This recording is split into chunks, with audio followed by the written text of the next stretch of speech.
I had never actually seen the word ACORN before. At least I didn't remember. I didn't even know what they were. James O'Keefe became a media sensation after he and a friend posed as a pimp and a prostitute and secretly recorded ACORN workers giving them advice on how to cheat on their taxes. Hannah Giles and James O'Keefe. They dressed up as a prostitute and a pimp to expose ACORN. So I think I messaged her. This is 2008. Fast forward maybe a year or half a year to June 15th, she messages me. And I was sort of pitching Hannah on this next project that I was doing, which was this adopt a detainee footage. And then she says, P.S., almost like an afterthought, have you ever done anything undercover with ACORN Housing? Now, ACORN is a group that helps poor people. It is known as the Association of Community Organizers for Reform. It was a tactic that no one had ever seen before. Scenario: a young woman pretending to be a prostitute and a man pretending to run for Congress one day walk into ACORN's Baltimore headquarters and are promptly shown the door. Performance arts, let's see. Independent artists. We could be that. Dancing. It's not dancing, trust me. But dancing is considered an art. I mean, you know, sex is kind of like dancing, right? Yeah, that's what I'm going to say. The videos sparked a media firestorm. And the controversy surrounding ACORN. The community organizing group ACORN under fire after these undercover tapes came out. Astounding. Tapes. Why did you do it? We did it because Hannah and I are really concerned about our country, and we're really upset with the mainstream media. There's no accountability on our government. And this is a Fox News alert. 2 more ACORN officials have been fired as the shocking undercover investigation has now spread to that organization's Washington offices.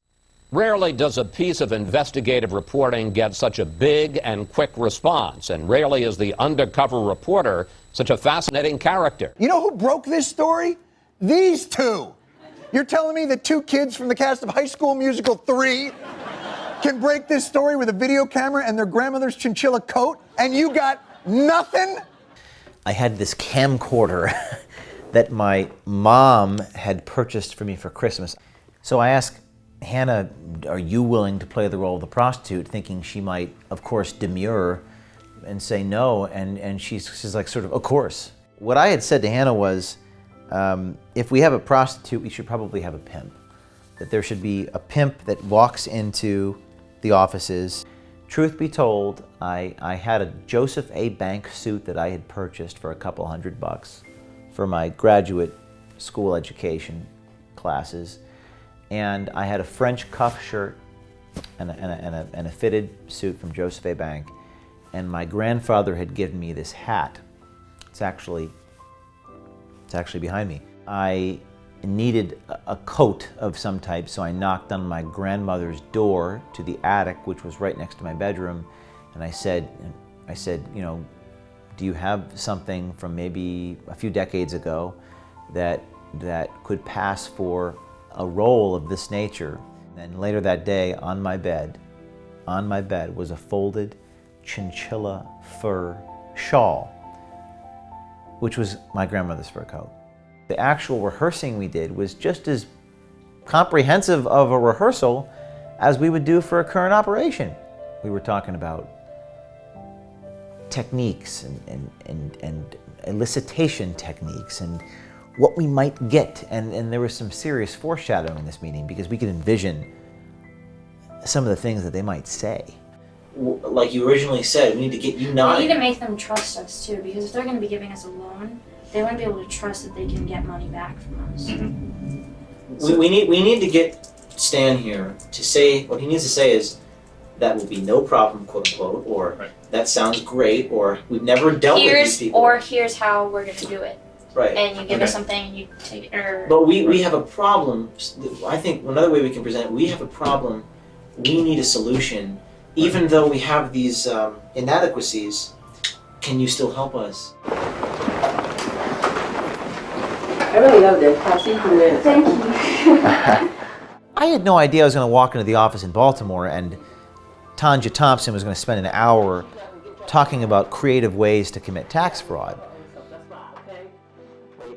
Perhaps the most extraordinary thing about it was that it actually passed legislation in Congress that was bipartisan in a democratically controlled House and Senate, with President Obama signing that legislation. Within a few more days, the Senate voted to defund ACORN. A few days after that, congressional investigations had been called for. And as I write this, the IRS has severed ties to the organization. We live in the age of video, and one video by O'Keefe and Giles has more impact than 10,000 pages of written evidence. How about the funding for ACORN? You know, frankly, it's not really something I've followed closely. I didn't even know that ACORN was getting a whole lot of federal money. Both the Senate and the House have voted to cut it off.